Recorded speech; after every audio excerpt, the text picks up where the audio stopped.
Assalamualaikum warahmatullahi wabarakatuh. Perkenalkan, saya Ariski Puspita. Kali ini menjadi moderator di kelompok 1 dalam pembahasan penilaian dan evaluasi pemahaman dalam Understanding by Design.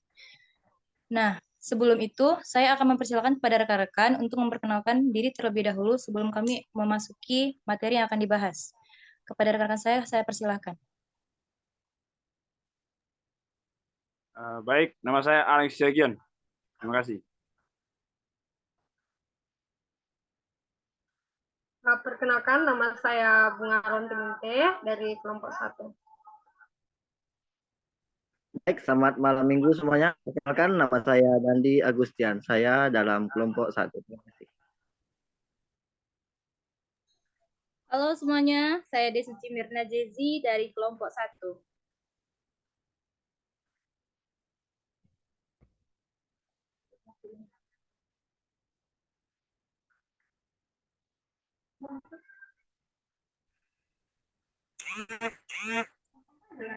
Oke, perkenalkan nama saya Erin Gusnalufa dari kelompok 1. Terima kasih. Baik, perkenalkan nama saya Festriani Klaresanduru dari kelompok 1. Saya kembalikan kepada moderator. Oke, itulah nama rekan-rekan saya yang akan membahas materi pada pertemuan kali ini. Nah, untuk materi yang pertama, saya persilakan kepada rekan saya untuk memaparkannya.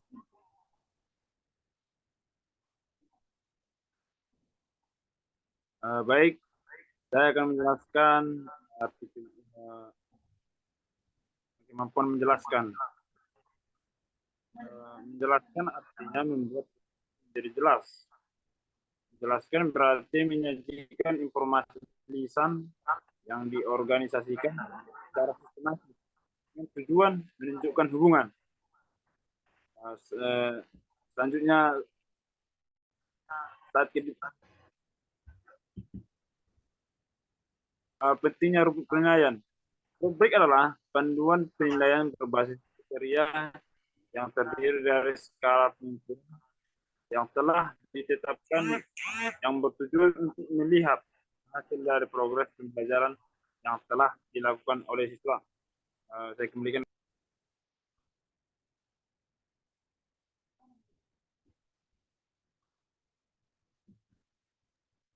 Oke, materi berikutnya akan disampaikan oleh Saudari Bunga. Saya persilakan.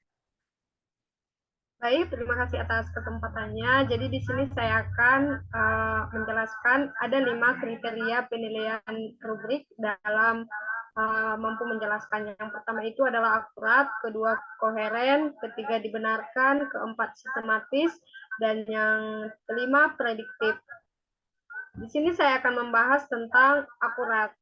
Jadi akurat itu kaitan kriteria akurat terhadap kemampuan menjelaskan peserta didik, yakni menjelaskan harus sesuai dengan sumber yang ada dalam menjelaskan. Peserta didik juga harus cermat, teliti, dan seksama dalam menjelaskan sesuatu pemahaman dengan benar.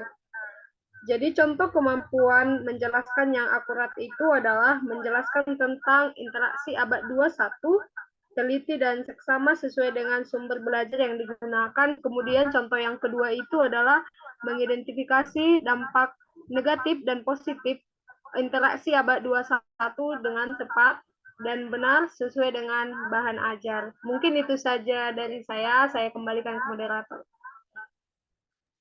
Oke, terima kasih Saudari Bunga. Selanjutnya akan dijelaskan oleh Desuci. Kepada Desuci, saya persilakan. Baik, terima kasih.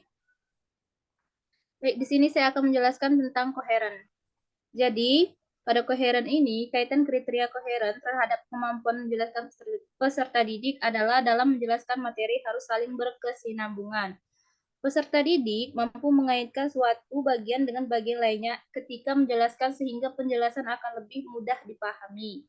Nah, contohnya kemampuan menjelaskan yang koheren ini ialah yang pertama menjelaskan bagaimana dampak negatif dari interaksi masyarakat abad ke-21 dan akibat yang terjadi.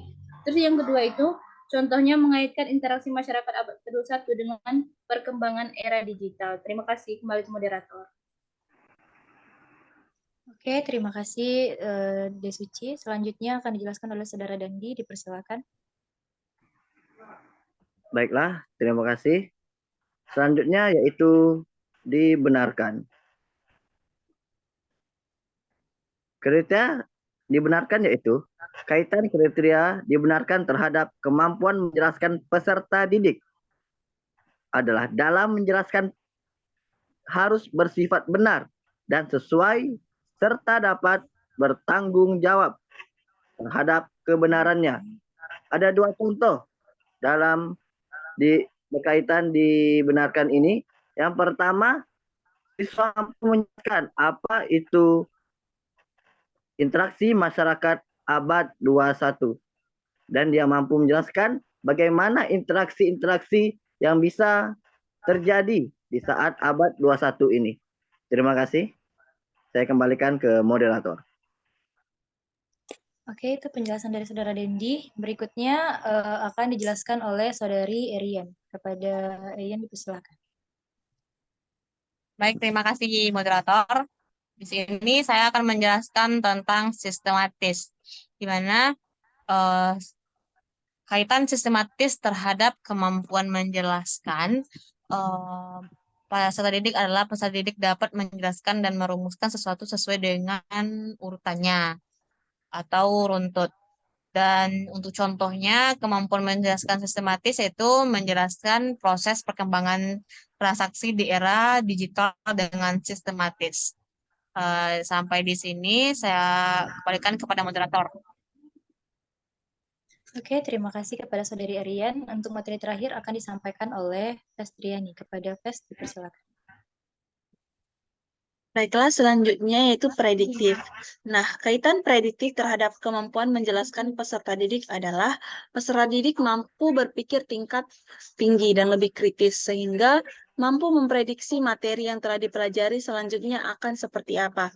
Nah, adapun contoh kemampuan menjelaskan yang prediktif itu yaitu menjelaskan perubahan-perubahan yang terjadi pada masa mendatang akibat perkembangan era digital yang semakin canggih.